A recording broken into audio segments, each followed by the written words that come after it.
This is Sisterhood Unmuted, powered by Girl Trek, the walking podcast where real, raw, and relevant conversations come to life.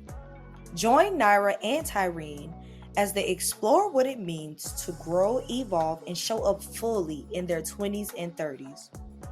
Whether you're out on a walk or tuning in from wherever you are, get ready to slow down, reflect, and unmute your truth. Hey. Welcome to Sisterhood Unmuted. I am Nyra, and today I have my amazing co-host. Hey y'all, Tyreen here. Hey, Tyreen. How are you? How you feeling this morning? I'm so good. I'm so excited. All right, you said you're excited.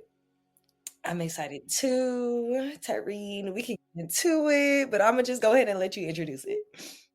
Okay, so today's topic is attachment styles. But before we dive into it, we're going to do some breath work just to get us grounded and in the zone to really receive this information. So today, we're going to breathe in our nose for 6 seconds and then hold for 3 and then exhale for another 6. So again, we're going to breathe in our nose, count to 6, hold for 3, and exhale 6 seconds as well, or to the count of 6. Okay, here we go. Breathe in your nose.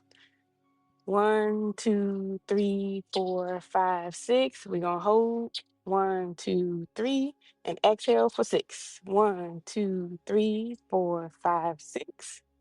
I don't know about you, Nyra, but when you have to inhale for 6, hold for 3, and then exhale for 6, I really be out of breath. And honestly, I don't know what happened. I don't know if I breathed in wrong just now, but it was a strain. You know that feeling after you let water up your nose? I was struggling over here, but I'm slowing myself down. Yes, let's do it again, just in case it happened to other people. So we're gonna breathe in our nose for 6. We're gonna hold for 3 and exhale for 6 again. Breathe in. 1, 2, 3, 4, 5, 6. Hold. 1, 2, 3. And exhale. 1, 2, 3, 4, 5, 6. And let's just do one more, just to set the tone. We're gonna breathe in our nose for 6. 1, 2, 3, 4, 5, 6. Hold for 3. 1, 2, 3. And we're going to exhale for 6. 1, 2, 3, 4, 5, 6. Okay, Nyra, how was that this go around? Was that better? Like, do you feel Oh, grounded? yeah, that felt much better. Sometimes, us people with asthma struggle with that breath work, but, I'm grateful to slow down. Yes, Nyra, I get it. I get it. But yay, I'm glad that it helped you a little bit. So let's get into it, Nyra. So today's topic is attachment styles. And I was in therapy the other day, and my therapist gave me homework, and I was supposed to take the attachment style quiz. And I have been doing a lot of work on myself. So I expected a certain result that I did not get. So I called Nyra and I'm like, Nyra, take the test, and we're going to share our results when we do our next recording. So Nyra took it. I don't know what she got, but she was satisfied with her results, and I wasn't. But before we share our results and go any further, let's talk about what is attachment. So, attachment is an emotional bond that forms in early childhood. And it actually happens when we're between 10 to 20 months, and it's based on our parents' behaviors. And then you might be like, okay, cool, but what does it have to do with me? So, the way attachment impacts our daily lives, our attachment styles shape the way we approach, communicate in, and affect our relationships. And this doesn't just mean romantic relationships. This is friendships. This is working relationships, all types of relationships. Naira, before we share our results for real this time, can you please share the 4 different types of attachment styles? Absolutely. So, the first one is disorganized. The next one, avoidant, anxious, and secure. So, if you're wondering like which attachment style you may be, these are like some behaviors related to those for attachment styles. So when we're looking at disorganized, which in the website gives us or some information that I researched, it says more so a fearful avoidant attachment.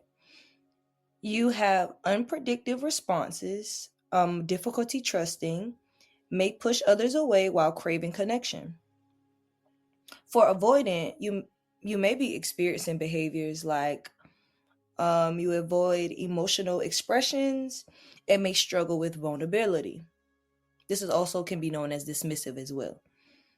And for anxious, preoccupied attachment, behaviors may look like overthinking, clinginess, emotional highs and lows as well. And for secure, you're open to communication, you have emotional regulation, and pretty much have strong relationships. Thank you, Nyra. So, if we were in grade school and we were to give each attachment style a grade, secure attachment would be a A plus. That is considered the healthy attachment that technically is the healthiest attachment style. So my attachment style results were avoidant, dismissive. And what did you have, Nyra? I I actually had secure, Oh, you better go ahead, girl. which is interesting because honestly, I can get into it later, but honestly, I feel like I have a mixture of anxious behaviors and secure attachment, but I guess, my good outweighed the bad. So, but yeah, we'll get into it. Yeah, I love this. So, y'all, don't worry. We are going to put the quiz in the description so you can take it. It's free. We strongly encourage you to take it. It is extremely, impactful. And the thing about the quiz, though, it breaks it down into different sections. So it has a section that's based on your relationship with your mom, then one that's based on your relationship with your dad, and then one is romantic relationships.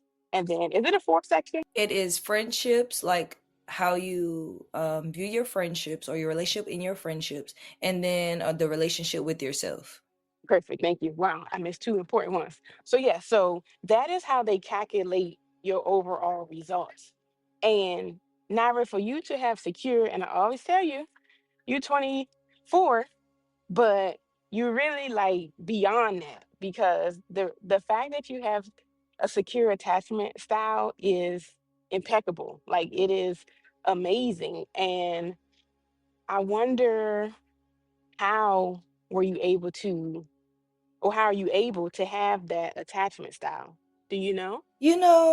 Looking at the like behaviors and thinking about it again, it's open communication. I'll go down each of them. So thinking about me having open communication, I've kind of always been a very open person. Now I'm learning how to filter more, but I have no issue communicating with anybody, whether there's tension or not, or just regular conversation. But I think my biggest thing is if there is conflict, sometimes I may be hesitant because I know I am open. And you know what's crazy now that I think about it? I was having a conversation with my friend the other day and we were just catching up talking. And she actually told me, Naira, honestly, I think one of your biggest strengths is vulnerability. And so now thinking about this, like, I think about how vulnerable I truly am with my friends, with my people, and I've always been like this, like even as a child, because in my mind I'm like, if there's anybody in my life, like I don't ever want them to feel like they can't talk to me. And I don't ever want anyone to have to guess with me as well. And so I've always been like, well, let's talk. Or like, I remember just always being up on the phone at an early age with friends, like just willing to just be so talkative, and just talk about my feelings and my emotions. Um, but I think I've been hesitant, as I was saying, because I know some people aren't ready for that. And a lot of people don't know how to face themselves or just truly look in the mirror. So when I think about, like I say, I was surprised because I think knowing how some people can't receive my vulnerability, and like it's like, oh, well, she's gonna expect me to tell my truth too. I know some people aren't ready for that. So then when I know I actually need to say something, but I know the other party isn't ready to receive it, I then get conflicted within myself. And so I have had different outbursts, or I have just went too long without saying something, and now it's affecting me in another way, or like I'm starting to show up different physically when I know I should be communicating verbally. um and so I mean, I'm just a pretty open person, honestly, and I've always been like that since a child, really. And then thinking about the other behaviors, emotional regulation. um Honey, one thing about me, I can't help it. I don't know why, but I can't hide my emotions. I let myself feel my emotions. Like, you're gonna know when I'm upset, and I understand there's a place and time for everything, but I've also innately been a very expressive person. um, so like, even I know, child, because and on top of that, I'm a crybaby. Like, you gonna know when you hurt my feelings. And on top of that, like, you're going when I'm having these, like I said, I'm very vulnerable. And so I will have conversations with people, and I think sometimes they will see me crying and think it's a weakness for me, but they don't know how much strength it's taking me to say what I'm saying. And so yeah, I'm probably am gonna shed a tear, because I'm meaning what I say from a vulnerable place in the depths of my soul. But some people can look at your emotions and think like you're not, um I don't know, like you're just, you know how some people like don't believe in like showing emotion all the time, and they just got to be this big and bad person. You got to hold it in and say what you mean, and say, I'm raising my hand. That's me. Avoidant dismissive over here. like, that's not me. Like, you gonna get these tears, and hey, if you just see that, and more than off of the content of what I'm actually saying out of my mouth, I mean, that's on you. But I know I've moved with a pure heart, which I always try to do, and I always ask the Lord, if I'm not right, correct me, and God, don't let my emotion drive me more than my logic. But you're gonna see these emotions. And when it comes to strong relationships, for the most part, I feel like I have pretty good like relationships, especially my childhood ones. Like, I have so many friends that, like, I have a friend since we've been friends since kindergarten. Like, I have friends that I have long-term relationship with, people when I was in elementary school and middle school still. And even the ones I met in college, not thinking about longevity, but just knowing how my vulnerability and openness and loving kindness with some people I met in college, and how we've grown since college. Because I've graduated, I've been from undergrad, I've been gone for like 2 years, and just seeing how my relationship with my college friends has grown. I would say I have pretty like solid relationships on top of that. But I know, like I It said, makes sense because you secure. You're secure. It's oh beautiful. my gosh, but yeah, that's my soapbox. I love that. Thank you, Miss Secure Attachment. That is beautiful because everything that you said, I'm gonna say I was the polar opposite because again, I have come an extremely long way. But some of the characteristics of avoidant dismissive, one is you avoid emotional connection. So here's the thing with that. I became aware that something just wasn't right. I didn't know it was technically, attachment style or whatever it was. I just knew I didn't feel comfortable expressing emotions. I really didn't feel comfortable connecting with people on a deep, intimate level, like even, just friends and anything. And like how you shared, you would tell everybody everything. I was the polar opposite. Like, I'm not sharing nothing that I don't have to share because it made me feel uncomfortable. Now, thankfully, to the tools and the resources that I have access to, I'm starting to literally come onto the other side where I too feel comfortable being vulnerable. And I think for someone that is avoidant, dismissive, that is super uncomfortable to feel comfortable being vulnerable because you are allowing somebody in your space that you don't have control over. And that's one of the characteristics is fear being controlled. So it says they may be overly critical of others and view normal relationship behavior as attempts to limit their independence. So when you are avoidant, dismissive, you want to do everything yourself because you know you can rely on yourself and you won't let yourself down. And honestly, this comes from disappointments in childhood. Like when someone would say something and wouldn't follow through, I ended up creating this avoidant, dismissive attachment style. Little to my knowledge, I don't know these things. Like obviously we're children and we're going through life, we're learning and all the things. Another characteristic that really stood out is see, I'm being vulnerable right now because I'm telling y'all my business. But another one is they have short-lived relationships. So here's the thing. My theme song, and I ain't gonna say it was my favorite song, but I'm gonna go with my theme song used to be track star. I don't know who sing it, but it's like she's a runner, she's a track star. She gonna run away when it gets hard. That was seriously me, like in any type of connection. Because if I felt it was too much emotion, like how you share, Naira, you would, be emotional and express yourself, and some people couldn't receive it. I used to be the person that couldn't receive it. Like if you, it would literally feel like I was in an ocean and I was drowning if somebody came with too much emotion or was too passionate or, like too vulnerable. It seriously would make me anxious, like literally, like my body would tense up and everything. And even my other, it's not my favorite song, but just this one part when Glow be like, I don't get left, I'm a leaver. Like those was things that I believed. Like you're not about to leave me before I leave you in any type of connection. So then I am also a recovering, or I've graduated from being a professional ghoster because that's the other thing.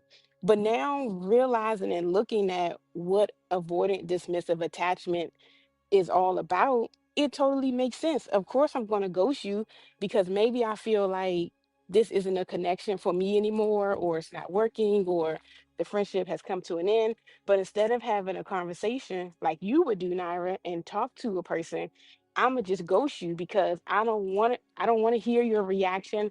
I don't want to feel your reaction. I don't want to hear what you have to say, and I don't want you to like put too much on me where I'm gonna feel uncomfortable.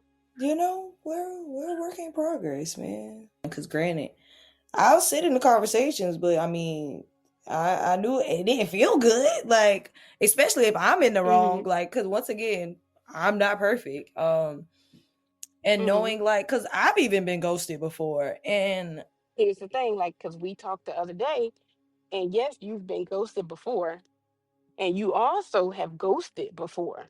ended. And I want to see, like, what is the difference between an avoidant, dismissive ghosting someone and a secure attachment person ghosting someone? I think I had different phases. Like when I was younger, if I ghosted you, it was literally and most times it was literally like if I was ghosting someone, it was like my romantic situations. Like, and it's probably because I was just too nice, and it probably got, and honestly, I wouldn't say romantic. It would be people interested in me, and like I didn't really feel the same way, but I was just still nice and I would just still try to communicate. But then that goes for me being a retired people pleaser. And I didn't really want to hurt their feelings once again. Not trying to, just trying to save them, because once again, I knew they couldn't handle my vulnerability. At the end of the day, their feelings were going to be hurt regardless. Either if I tell them I don't like them, or like I ghost them, like you were going to be hurt regardless. So my thought was, yeah, I'm just going to cut it off. Which wasn't right, but I think I used to do that a lot when I was younger. But now as I've gotten older, one, I try to communicate as best as I can. What I am understanding that you're saying is your intent behind it, right? So we did the same action, but we had different intent behind it. Your intent was to try to save the person because, like we said, recovering people pleasers, recovering savior complex people, all the things. So your intent was, I don't want to hurt this person's feelings. I know this isn't for me. So I'm gonna go ahead and exit stage left. My old, gotta, you gotta be careful with the words. My old intent as a recovering, I don't even know the words, but as someone coming out of avoidant attachment, my intent was about me. It was protecting me. It was, I'm gonna go ahead and get out because this ain't it. Instead of having the conversation, or, sometimes it may not be a conversation that's needed. Maybe it's just a quick little text like, hey, the person probably already know anyway, but so it seems like it's the intent behind it that really separates the two. And then even with avoidant dismissive attachment style, it says that it's difficult for you to have long lasting and long term relationships and Mm-hmm. connections. And when I look back over situations, I realized that my avoidant attachment style is what popped up for me. And it's like red flags just like go off in my brain. Mm-hmm. And I'm like, I'm out. And to me, I'll give an example, right? Let's just go back to high school. You know how girls can be in high school. Like, Absolutely. I had a friend, we was rocking for a long time, but Mm-hmm. then I found out that she was talking to some other people about me. And I'm just like, that's a deal breaker for me. Yeah. Like, that's a non-negotiable. Yeah. Like, avoidant, dismissive or not, I've always been very loyal. Mm-hmm. So you talk about me, so I don't have anything else to say. Right. You know what I Right. mean? I'm just like, what left is there to say? So I told my therapist about this and other situations. And she said to me, she said, but why couldn't you just have a conversation and let her know that you were disappointed? Yeah. And I was like, I don't feel the need to have a conversation to tell you something that you should already know. Like, Yeah. you don't know what you're supposed to do in a friendship. Like, that's rule number one when you in high school and you girls. You don't talk about your friend behind your friend back. Exactly. And my therapist was like, well, what if they didn't know? And I'm like, in my head, I'm like, you getting on my nerves now. Because how would they not know? Yeah, man. But again, it goes back to, if I were coming from more of a secure attachment style, I could have had a conversation. It doesn't mean, and my therapist said this, it doesn't mean that we had to still be friends, but I could have expressed myself and said, hey, you really hurt me when you talked to such and such and said these things. So I don't want to be friends anymore. And I'm cool with it. You know? Mm-hmm. That's so interesting. That's so interesting you say that because I'm I'm low key like I'll address it, but I think you have to um I like to give people trials. I guess you can say. Mm. And See, so I was the opposite, Nyra. You notice I said was, right? You see the yes, you wordplay there? got it, I man. was the opposite. Mm-hmm. I don't think, well, I didn't. God's still working on me. I didn't think that you had to give somebody more than one chance. I think and I don't even and when I say trials, I want to see how they respond like to me expressing myself. Not no, not more so of they get multiple tries cuz I honestly that's one of the biggest things I have struggled with. Like when I was younger, I didn't understand grace and it'll be like, "Nah, you do something to me one time, you done for." Now, I can relate to that. But when it comes to if I address it, how are you responding to me? And this is something my therapist told me. I can't I can't control how someone responds to me. But there's a difference when someone responds to your emotions, but they try to manipulate you because they're just upset about what you're saying and they're not listening to you versus I might say some strong emotions or express myself, but they hear me, but it makes them feel a type of way. That's the difference with me though, that I've like experience of having issues with. And so I think when you show me that you can't receive what I'm saying, nah, you actually don't get any more tries with me. I because it shows me that one, you can't handle my vulnerability, you can't handle what I'm saying, but also you're I feel I have a big thing about being misunderstood. And so even though I may be saying like I want you to hear what I'm saying. I really love this conversation. because we are on polar opposite ends Mhm. of the attachment style. Well, I don't know if avoidant dismissive is like on the opposite end, but like everything that you're saying, I'm just like, wow. And I'm like looking back, like the other people that I ghosted or Mhm. I'm gonna get left, I'm a leaver, Mhm. like they might have felt the same way, Mm. but God is working on me because I said multiple prayers, like, God, really change my heart, because that's really where it comes from, for Yeah. real. Like, change my heart, like make my heart, I'm gonna just say a little bit softer. I ain't trying to be all soft, Yeah. but make it a little bit softer so that I can give grace and so that I can understand that people are different. We're going to act different. Yeah. We're going to respond differently. And that's And okay. it's just, Yeah. yeah, it is okay. It really is okay. But Naira, thank you so much for being so vulnerable and being so open and transparent. This was such a amazing conversation. And I truly pray that this really impacts whoever listens. And I hope that you all take the quiz, and I hope that, it gives you a different insight, because sometimes when we don't understand these things, we just think it's something wrong with us. But if you can understand that, hey, it might just be my attachment style. That's the reason why I'm not having successful relationships. It's not just me and who I am, it's just how I learned how to attach in early childhood. And it's not your fault. Like when I saw avoidant dismissive, I was in my fields for a long time. Okay, not a long time, but for a little bit, because I scheduled a therapy session. And I'm like, look, we got to talk this out. And she was like, Tyreen, it's okay that you got that result, because now you're aware of it. So now we can get you to secure because you're aware.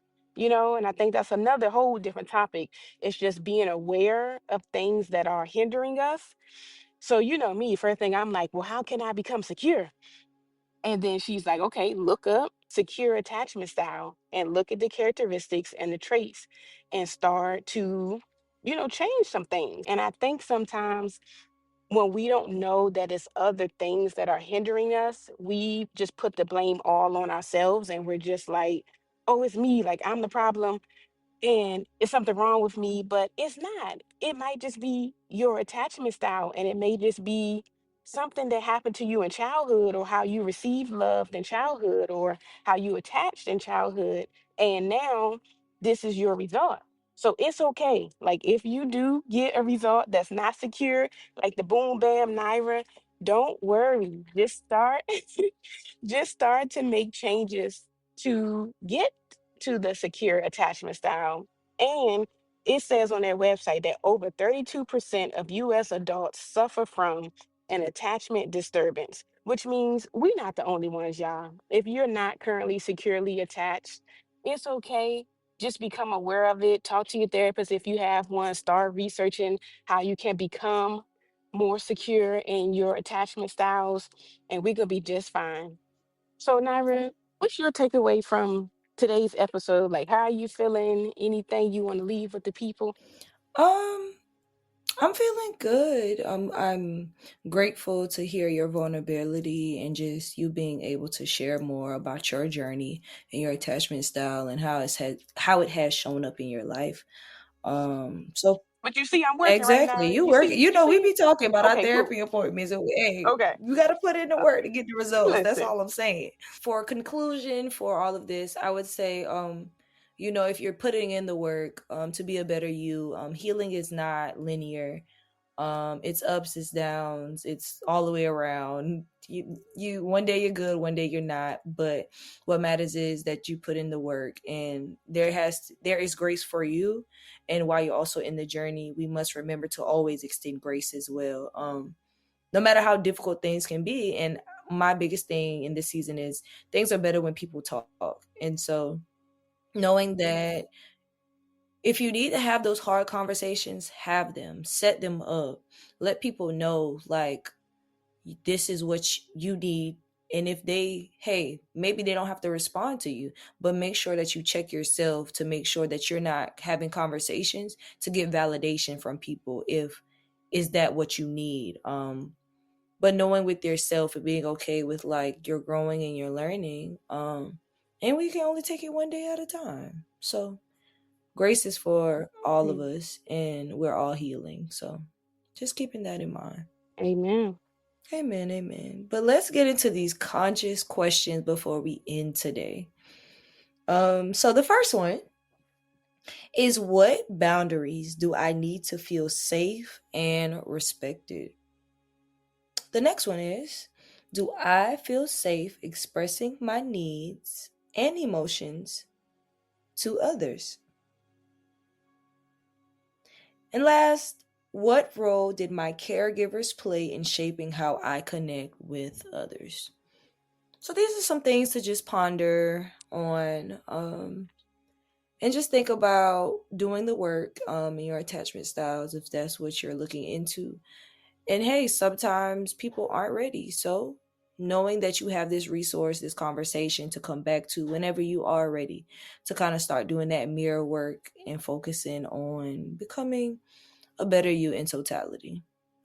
So thank you today, Tyreen. And thank you for even, again, bringing up the attachment styles and how you were able to use this quiz to kind of open up a can of worms for you.